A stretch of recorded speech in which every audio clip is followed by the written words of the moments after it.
बिस्मिल्लाह अर्रहमान अर्रहीम। 5 फरवरी यहाँ पहुँचा है। ये यौम कश्मीर के तौर पर मनाया जाता है।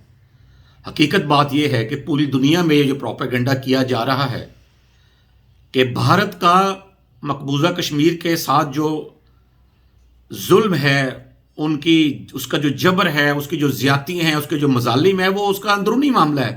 जी मान लेते हैं कि अंदरूनी मामला है, लेकिन इंसानी मामला तो है ना। क्या अंदरूनी मामला भारत को ये इजाज़त देते हैं कि वहाँ नौजवानों को शहीद किया जाए, अदालतों के अलावा किसी जुराइम के अलावा उनको कत्ल किया जाए, वहाँ पर दुनिया की सबसे बड़ी फौज कशी की जाए? क्या ये अंदरूनी मामला भारत को इजाज़त देते हैं?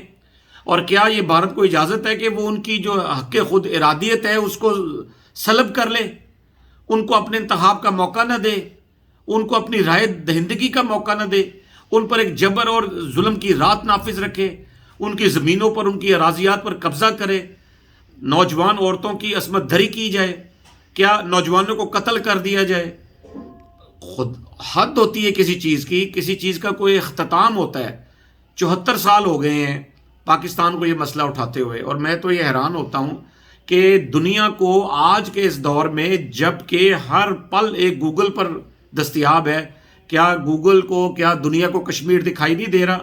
मैं दरख्वास्त करता हूँ पूरी दुनिया में जितने भी मुसलमान जहाँ भी किसी मुल्क में बसते हैं, उनका उम्मत मुसलमान से ज़रा से कलमा का भी ताल्लुक़ है, तो खुदारा कश्मीरी भाइयों के लिए, कश्मीरी बहनों के लिए, उनके लिए आवाज़ उठाएं। वो इस वक्त बतौर ग़ुलाम ज़िंदगी बसर कर रहे हैं। ये मकबूजा कश्मीर है। अगर आपने आज़ाद कश्मीर देखें तो आप अंदाज़ा लगा सकते हैं कि वहाँ के लोग तरक्की कर रहे हैं, वहाँ के लोग जो हैं 1000 दर्जा बेहतर इज़्ज़त से ज़िंदगी बसर कर रहे हैं मकबूजा कश्मीर के मुकाबले में। इसका तकाबली जायज़ा बाकायदा शाया किया जा सकता है। मैं ये रिक्वेस्ट करूँगा उन इदारों से जो मकबूजा कश्मीर के लिए उसकी आवाज़ उठा रहे हैं कि वो इस पूरे तकाबली जायज़ा को शाया करें। और दूसरा, सबसे बढ़कर अपील है उम्मत मुसलमा से, OIC से, कि कश्मीर को टॉप एजेंडा बनाया जाए। कश्मीर से बढ़कर मुसलमानों के लिए और क्या तकलीफ दे एक बात हो सकती है। हमारे मुसलमान बहन भाई हैं जिनके ऊपर दिन रात जुल्म की और तशद्दुद की इंतहा की जा रही है, उनसे जानवरों से बदतर सलूक किया जा रहा है। वो मकबूजा कश्मीर जो है वो इस वक्त एक कत्लगाह बनी हुई है। वहाँ खूनी खेल खेले जा रहे हैं। वहाँ भारतीय फौजी दरिंदे हर तरह का जुल्म जो वो कर सकते हैं इंसानों के साथ वो कर रहे हैं। वो जिंदा इंसान है। अगर आप मुसलमानों को काबिल रहम नहीं समझते तो इंसानों को तो काबिल रहम समझें।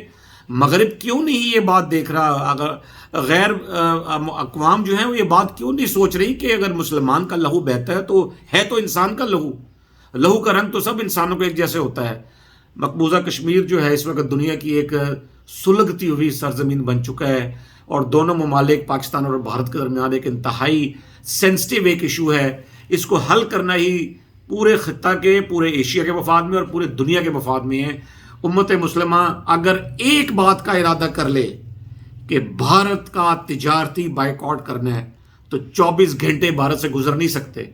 खुदारा दीन को पहचाने, इस्लाम को पहचाने, और मकबूजा कश्मीर में जो मुसलमान हैं उनके हक़ को पहचाने। वो हमें आवाज़ दे रहे हैं, वो हमें पुकार रहे हैं। उनका लहू रिस रहा है, उनका लहू बह रहा है, उनकी नौजवान ख़वातीन की इज़्ज़तें लुट रही हैं। हम किस तरह अपने घरों में आराम से सो रहे हैं? 5 फरवरी को मुझे उम्मीद है कि हर पाकिस्तानी भी मकबूजा कश्मीर के कश्मीरियों के लिए आवाज़ उठाएगा, और दुनिया में जहाँ कहीं भी पाकिस्तानी है, दुनिया में जहाँ कहीं भी कोई मुसलमान है, वो मकबूजा कश्मीर के मुसलमानों के लिए 5 फरवरी को ज़रूर आवाज़ उठाएगा। अपना बहुत ख्याल रखिएगा। अल्लाह हाफ़िज़।